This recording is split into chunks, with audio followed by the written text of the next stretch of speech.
जो women contraceptive pills लेती है उनकी chances of forming breast cancer 20 to 30% बढ़ जाती है कंपेयर टू विमेन जो कॉन्ट्रासेप्टिव पिल्स जिन्होंने नहीं ली कभी. Is that true? So the thing is, contraceptive pills is nothing but consumption of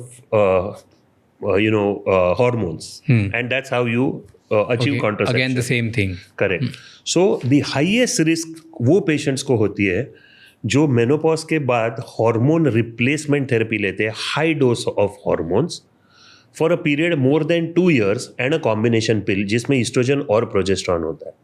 आप केवल ईस्ट्रोजन की पिल लोगे तो आपकी रिस्क बहुत ज़्यादा नहीं होती है. आप कॉम्बिनेशन पिल लोगे बट आप 1-1.25 साल के अंदर बंद कर दोगे. बिकॉज ये पेशेंट्स क्यों लेते हैं ये चीज़ें? Because some of them go through थोड़े पेशेंट्स को बहुत ज़्यादा सिम्टम्स होते हैं तो उनको शॉर्ट टर्म लेना ही पड़ता है, नहीं तो existence becomes a problem for them. तो ये पेशेंट्स के लिए हम 1 साल 1.25 साल तक देते हैं फिर बंद कर देते हैं. बिकॉज 2 साल के अंदर बंद किया तो रिस्क आपकी बढ़ती नहीं है.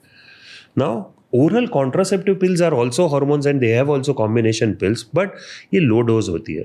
So there are some studies that say it might increase risk, but most of the studies, ज़्यादातर स्टडीज कहते हैं कि शॉर्ट टाइम लो डोज लेने से रिस्क बढ़ती नहीं है.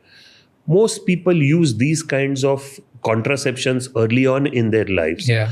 But once they are settled down in lives, they generally have other means of contraception like using Mirena or something like that, which are much less risky and are long term very safe for patients. तो अगर किसी ने अपने 20s में किसी लड़की ने 2-3 बार आई पिल ले ली, अनवांट व्हाटएवर जो और कॉन्ट्रासेप्टिव पिल्स होती हैं वो ले ली, तो इससे ज़्यादा कोई प्रॉब्लम नहीं होगी?